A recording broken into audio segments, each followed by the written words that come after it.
All Indiana Politics is your premier source for Indiana politics, focusing on issues that matter to you. I still want us to be the best in the Midwest. We can't afford another lockdown. Give the citizens of this country the relief they need. Education in the state of Indiana remains priority number one. In-depth, nonpartisan coverage. We don't know exactly where the economy will be in January. People are worried with good reason. Exclusive interviews with Indiana's political leaders. We have the resources here in the state of Indiana to care for those who are in need. Expert analysis on critical legislation. We need to reform those laws. This recovery is going to take some time. We've got to anticipate that there'll be a budget shortfall. From Wish TV, this is All Indiana Politics Podcast on the All Indiana Podcast Network. I'm Wish TV's Phil Sanchez. A Westfield foster parent says he's running for the legislature because he believes too many rights have been taken away. Josh Lowry is a trial lawyer. He's running unopposed in the Democratic primary for House District 24. That seat covers portions of Boone and Hamilton counties. I talked to Lowry about his decision to run.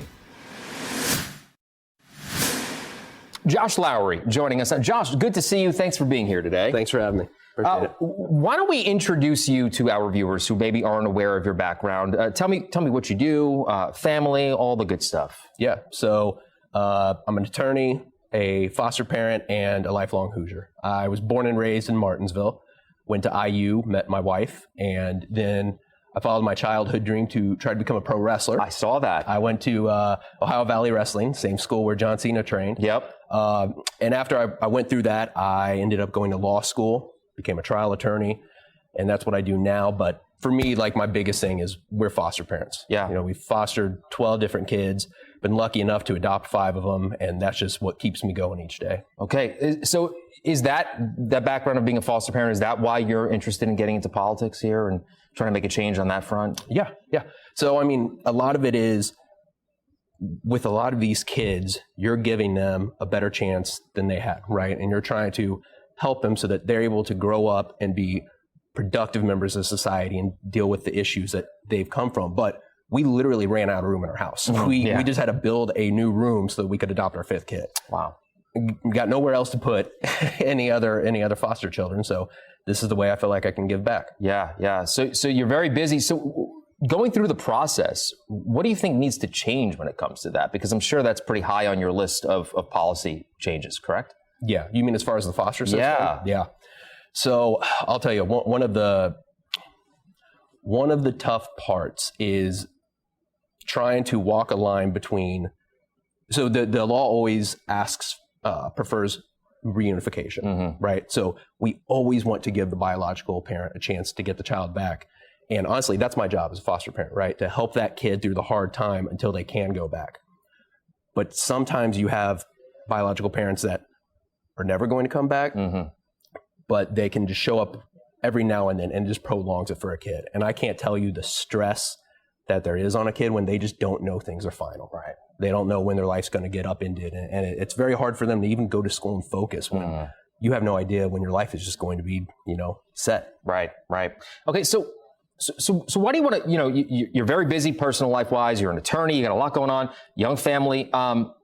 Why do you feel this is the time for you to step into politics? Yeah, well, I mean, and I know you've run before, I did, so obviously yes. This is something that's close to your heart. Yeah, well, it all goes back to that Dobbs decision, 2022, when Roe versus Wade got overturned. Our 2 oldest daughters, we actually adopted them from Pennsylvania, and then the Roe versus Wade got overturned, and I just remember sitting there thinking, we brought them from a state where they had more rights to a state where they had less rights. And the state you live in shouldn't determine how many rights you have. And so for me, as a father, I just couldn't stand by and let my daughters lose their rights. And so for me, it was time to finally do something. And that's originally, I got caucused in 2022, meaning I think it was July when I started, but we worked our tails off. And the thing that I kept hearing when I was knocking all these doors, I was like, people are with us. There's something being lost from the talking to them to the ballot box. But I know more people believe that our kids should have the same rights that their parents did. Right. So aside from that, what else is important to you? Other policy changes that you would like to see come forward? Yeah. So look, if I'm elected, my top 2 things, one, I know I might be going into the minority. I might be in the minority if I'm elected, but it's the same issue that got me to run, the pro-choice, right? I'm pro women choosing what to do with their body. I'm pro parents choosing what books their kids should read. I'm pro people being able to marry who they want to marry. Mm-hmm. And even if I'm in the minority and I can't fix that by myself, I want to make sure that I'm always a voice for those people. Right. Number two, the economy, right? It's too expensive to live.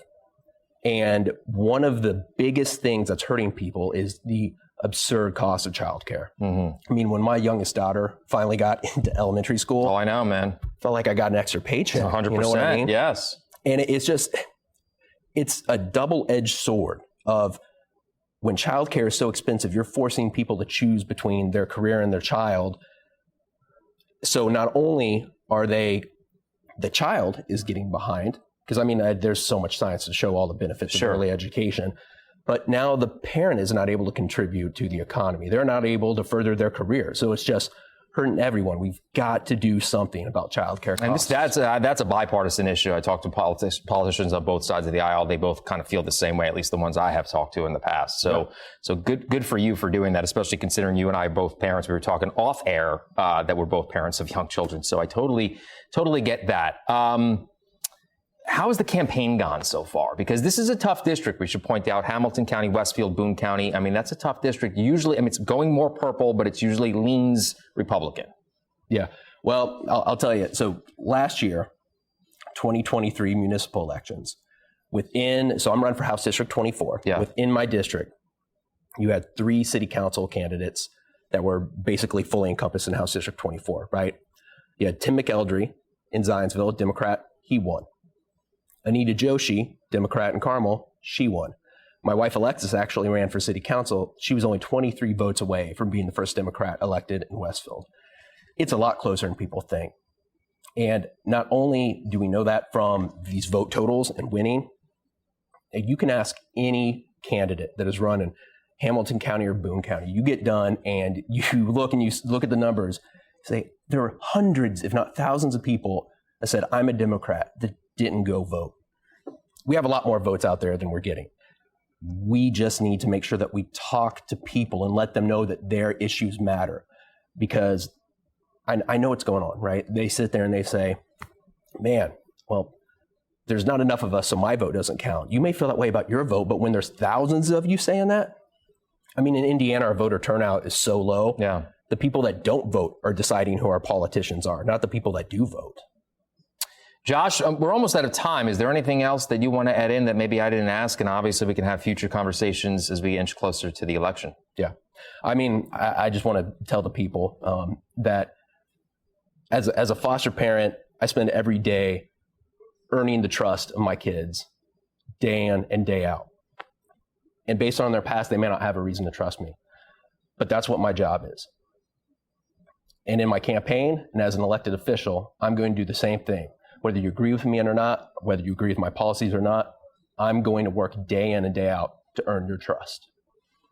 Josh Lowry, good to see you, sir. Good luck to you. Thank you so much for being here. Thank you. From Wish TV, this is All Indiana Politics Podcast on the All Indiana Podcast Network. Watch All Indiana Politics live Sunday mornings at 9:30 on Wish TV and at wishtv.com. Subscribe to this podcast and listen weekly here on the All Indiana Podcast Network. And be sure to discover even more great podcasts at allindianapodcastnetwork.com.